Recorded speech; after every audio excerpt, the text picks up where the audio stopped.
എന്താണ് ഇസ്ലാമിൻ്റെ വസ്ത്ര സംബന്ധമായ തീരുമാനങ്ങൾ? ആണിനാവട്ടെ പെണ്ണിനാവട്ടെ പറയപ്പെട്ട ഔറത്ത് മുഴുവൻ, നഗ്നത മുഴുവൻ മറയും വിധത്തിലാവണം അവന്റെ വസ്ത്രം. അത് പരിശുദ്ധ ഖുർആൻ പറയുന്നത് പോലെ, തിരുഹദീസുകളിലുള്ളതുപോലെ അവരുടെ ശരീരത്തിന്റെ ഉൾഭാഗങ്ങളെ പ്രകടിപ്പിക്കും വിധത്തിലാകരുത്. പലപ്പോഴും നമ്മൾ കാണാറുണ്ട് നെറ്റ് പോലെയുള്ള ഡ്രസ്സൊക്കെ ധരിച്ചിട്ട് ചില കുട്ടികൾ നടക്കുന്നത്. ധരിച്ചു എന്ന് പറയാൻ മാത്രമേ പറ്റുള്ളൂ, അവരുടെ അകം മുഴുവൻ കണ്ടുകൊണ്ടേയിരിക്കും.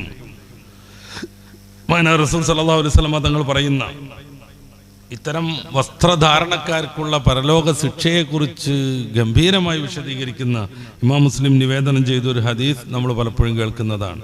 സിൻഫാനി മിൻ ഉമ്മത്തി സിൻഫാനി മിൻ അഹ്ലിൻ നാരി ലം അറഹുമാ. നരകത്തിന്റെ അവകാശികളാകുന്ന രണ്ട് വിഭാഗം ആളുകളുണ്ട്, അവരെ ഞാൻ കാണാതിരിക്കട്ടെ എന്ന് റസൂൽ സല്ലല്ലാഹു അലൈഹി വസല്ലം തങ്ങൾ പ്രാർത്ഥിക്കുകയാണെന്നുകിൽ അത്രയ്ക്ക് മോശം ടീമാണ് അവർ. അല്ലെങ്കിൽ ഞാൻ അവരെ കണ്ടിട്ടില്ല, എൻ്റെ കാലത്തൊന്നും അവരില്ല, പിന്നീട് വരുമെന്നാണ് അതിൻ്റെ അർത്ഥം. ആ രണ്ട് വിഭാഗന്മാരാണ് ഖൗമും മഅഹും സിയാത്തുൻ കഅദ്നാബിൽ ബഖരി യദ്രിബൂന ബിഹന്നാസ്. പശുക്കളുടെ വാല് പോലെയുള്ള പ്രത്യേകം ചാട്ടവാറുകൾ കൊണ്ട് ആളുകളെ തല്ലിക്കൊണ്ടിരിക്കുന്ന ഒരു വിഭാഗം ആളുകൾ. എൻ്റെ മുമ്പിൽ സഹീഹ് മുസ്ലിമുണ്ട് മാനവി തങ്ങളുടെ. ഈ പറഞ്ഞതിൻ്റെ വിശദീകരണം വിഷയവുമായി വലിയ ബന്ധമില്ലാത്തത് കൊണ്ട് ഞാൻ ഇവിടെ നടത്തുന്നില്ല. അടുത്തത് വനിസാഉൻ, ഒരു വിഭാഗം സ്ത്രീകൾ, കാസിയാത്തുൻ ആരിയാത്തുൻ, അവർ വസ്ത്രം ധരിച്ചിട്ടുണ്ട് പക്ഷേ നഗ്നകളാണ്. വസ്ത്രം ധരിച്ചിട്ടുണ്ട് പക്ഷേ നഗ്നകളാണ്. ഇതിൻ്റെ വിശദീകരണത്തിൽ മഹാന്മാരായ പണ്ഡിതന്മാർ പറയുന്നത് 2-3 വിധത്തിലാണ്. ഒന്നുകിൽ അവർ ഇടക്കിടക്കൊക്കെ വസ്ത്രം ധരിച്ചിട്ടുണ്ട്, എന്ന് വെച്ചാൽ പൂർണ്ണമായ രീതിയിൽ വസ്ത്രം ധരിച്ചിട്ടില്ല, അവിടെ ഇവിടെയൊക്കെ ധരിച്ചിട്ടുണ്ട്, കുറെ ഒഴിവാക്കിയിട്ടുണ്ട്. അതല്ലെങ്കിൽ അവർ വസ്ത്രം ധരിച്ചിട്ടുണ്ട്, നേരത്തെ പറഞ്ഞതുപോലെ വല പോലെയുള്ള നെറ്റ് പോലെയുള്ള വസ്ത്രങ്ങളാണ്. വസ്ത്രം ധരിച്ചിട്ടുണ്ട് പക്ഷെ അതിൻ്റെ ഉള്ളിൽ കണ്ടുകൊണ്ടിരിക്കുന്നു. വേറെയും കുറെ വിശദീകരണങ്ങളുണ്ട്. ഈ ടീം നരകത്തിന്റെ അവകാശികളാണെന്നും അവരെ ഞാൻ കാണാതിരിക്കട്ടെ എന്നും റസൂലുള്ളാഹി സ്വല്ലല്ലാഹു അലൈഹി വസല്ലം തങ്ങൾ പറയുന്നു. പിന്നെ അവരുടെ സ്വഭാവം പറയുന്നുണ്ട്, മുമീലാത്തും മായിലാത്തുൻ, അവർ ആകർഷിച്ചുകൊണ്ടിരിക്കുന്നു, അവർ പലരെയും തങ്ങളിലേക്ക് ആകർഷിപ്പിച്ചുകൊണ്ടിരിക്കുന്നു, അവർ ആടിക്കുഴഞ്ഞു കൊഞ്ചി ആടി നടന്നുകൊണ്ടിരിക്കുന്നു, അവരുടെ നടത്തം പോലും മറ്റുള്ളവരെ ആകർഷിച്ചുകൊണ്ടുള്ള കലാത്മകവും താളാത്മകവുമാകുന്നു. റൂസുഹിന്ന കഅസ്നിമത്തിൽ ബഹ്സിൽ മാഇല, ഒട്ടകത്തിന്റെ പൂഞ്ഞ പോലെ അവരുടെ തല അങ്ങോട്ടും ഇങ്ങോട്ടും ആടിക്കുഴഞ്ഞുകൊണ്ടിരിക്കും. ഇത്തരം വിശേഷണങ്ങളെല്ലാം പറഞ്ഞിട്ട് വസ്ത്രം ധരിച്ചു പക്ഷേ നഗ്നത കാണിക്കും. അല്പവസ്ത്രധാരികളാണവർ. അവർ ജനങ്ങളെ ആകർഷിച്ചുകൊണ്ടാണ് കൊഞ്ചിക്കുഴഞ്ഞ് നടന്നുകൊണ്ടിരിക്കും. മനുഷ്യനൊരു പക്വതുണ്ട്. സ്ത്രീകളുടെ ജന്മം പുരുഷന് വേണ്ടിയാണെന്ന് നേരത്തെ ഒരു ഗ്രന്ഥത്തിൽ നിന്ന് നമ്മൾ വായിച്ചു. അതല്ല പരിശുദ്ധ ഇസ്ലാം പറയുന്നത്. എല്ലാ ജനങ്ങൾക്കും ആസ്വദിക്കാനും സന്തോഷിക്കാനും ആടിക്കുഴഞ്ഞ് അവരുടെ മുന്നിൽ ഡിസ്പ്ലേക്ക് വെക്കാനും അല്ല ഈ സ്ത്രീ ജന്മം. അതിന് വിശുദ്ധിയുണ്ട്, അതിന് വലിയ മഹത്വമുണ്ട്. ഇന്ന് പക്ഷേ പുരോഗമനത്തിന്റെ പേരിൽ ഫെമിനിസം എന്നൊക്കെ പറഞ്ഞിട്ട് ഈ സ്ത്രീകളെ പറഞ്ഞു പറ്റിച്ച് അവരെ പ്രലോഭിപ്പിച്ച് പുറത്തിറക്കിയിട്ട് മൊത്തം ഒരു പ്രദർശന വസ്തുവാക്കി ആ സ്ത്രീകളെ മാറ്റുന്നു. അതുകൊണ്ടാണ് പുരുഷന്റെ എക്സിക്യൂട്ടീവ് നല്ല ലുക്ക്, നല്ല വസ്ത്രമായിട്ട് ഫുൾ അവന്റെ ബോഡി മറക്കുന്ന വസ്ത്രം ഇന്ന് എല്ലാവരും അംഗീകരിക്കുന്നത്.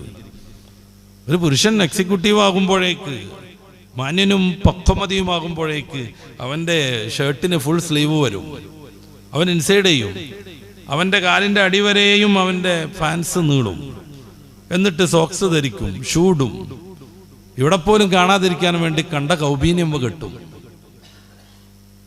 പറ്റുമെങ്കിൽ ഈ അവാർഡ് ദാന ചടങ്ങിലൊക്കെ ആണെങ്കിൽ വമ്പിച്ചൊരു തൊപ്പിയിട്ട് കൊടുക്കും. അങ്ങനെ വരുമ്പോൾ പുരുഷൻ പക്വമതിയാകും. സ്ത്രീ ആണെങ്കിലോ പരമാവധി വെളിപ്പെടുത്തിയാൽ പെണ്ണ് ഉന്നതയാകുമെന്ന് ആരൊക്കെയോ ഈ പാവപ്പെട്ട പെണ്ണുങ്ങളെ പറഞ്ഞു പഠിപ്പിച്ചു, ധരിപ്പിച്ചു വെച്ചു. അതുകൊണ്ട് പരമാവധി നഗ്നത പ്രകടിപ്പിക്കാനുള്ള ശ്രമം അവർ നടത്തിക്കൊണ്ടേയിരിക്കും. അതിന് സൊസൈറ്റി അവരെ പ്രോത്സാഹിപ്പിച്ചുകൊണ്ടേയിരിക്കും.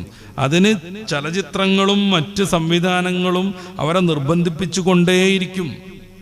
ചുരിദാർ പോലെയുള്ള അത്യാവശ്യം മാന്യമായ ഡ്രസ്സ് പോലും നമ്മുടെ കേരളത്തിലെ പെൺകുട്ടികൾക്ക് പത്ര പത്യല്ല എന്നുള്ളതാണ്. പിന്നെയോ ചെറിയ ടീഷർട്ട് ധരിക്കണം, അവിടെ കയ്യിനകവും പുറത്തും ഒക്കെ കാണണം. എന്നിട്ട് കഷ്ടിച്ചൊരു കുഞ്ഞു പാൻസ് പോലത്തെ സാധനം ഇടണം. അവിടെ വയറിന്റെ അടിഭാഗങ്ങളൊക്കെ പുറത്തു വരണം. തലയിൽ ചെറിയ തട്ടം പോലും ധരിക്കരുത്. ഇതാണ് ഞങ്ങളുടെ സ്വാതന്ത്ര്യം എന്ന് ആരൊക്കെയോ പറ്റിച്ചിരിക്കുന്നു. നമ്മളതിൻ്റെ ആരോഗ്യവശങ്ങൾ മാത്രം ഒന്ന് ആലോചിച്ച് നോക്കൂ.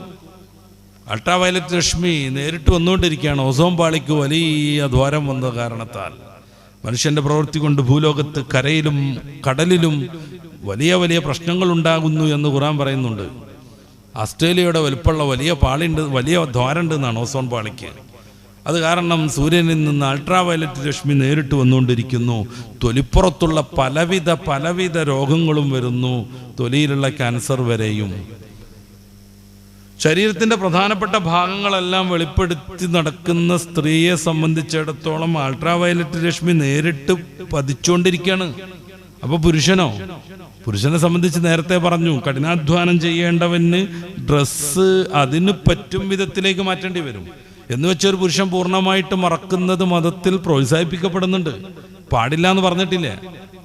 എന്നെ തന്നെ ആലോചിച്ച് നോക്കൂ നിങ്ങൾ. എന്നെ സംബന്ധിച്ചിടത്തോളം മുട്ടുപൊക്കളിൻ്റെ ഇടയിലുള്ള ഒരു മുണ്ട് ധരിച്ചാൽ മാത്രം മതി. പക്ഷേ ഞാൻ പ്രത്യക്ഷപ്പെടുന്നത് ഏകദേശം ശരീരത്തിൻ്റെ എല്ലാ ഭാഗവും മറച്ചുകൊണ്ടാണ്. ഇതെനിക്കൊരു പ്രയാസമായിട്ട് ഇതുവരെ തോന്നിയിട്ടില്ല. പട്ടാളക്കാർക്ക് അവരുടെ യൂണിഫോം പ്രയാസമാകുന്നുണ്ടോ?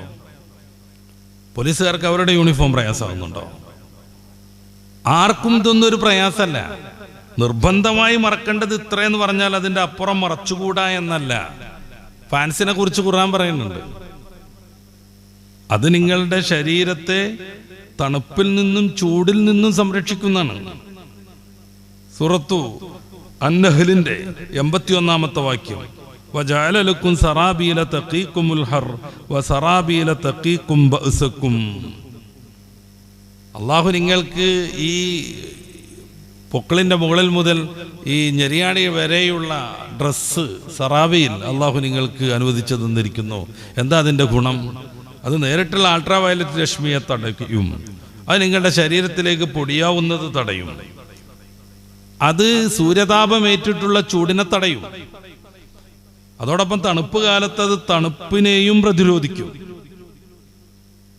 അപ്പം മുട്ടുപൊക്കിളിൻ്റെ ഇടയിലുള്ള ഡ്രസ്സ് നിർബന്ധം, അപ്പുറത്തുള്ളത് ഐച്ഛികം. അതന്നെ പലപ്പോഴും സുന്നത്ത്. നീളം കുപ്പായം സുന്നത്താക്കുന്ന ഘട്ടം. തലമറക്കൽ ആരാധനകളിൽ സുന്നത്താണെന്ന് ഇതിൻ്റെ മതത്തിൻ്റെ തീരുമാനമാണ്. അപ്പൊ ഇത്രേ പാടുള്ളൂ എന്നല്ല പറയണത്, ഇത്ര നിർബന്ധമായി മറച്ചിരിക്കണം എന്നാണ്. അപ്പൊ സ്ത്രീയെ സംബന്ധിച്ചിടത്തോളം ആരോഗ്യപരമായി ചിന്തിച്ചാലും മതപരമായി ചിന്തിച്ചാലും ധാർമ്മികമായി ചിന്തിച്ചാലും അവളുടെ സുരക്ഷ എന്ന രീതിയിൽ ആലോചിച്ചാലും അവൾ മറയുന്നതാണ് ഏറ്റവും സംഗതം.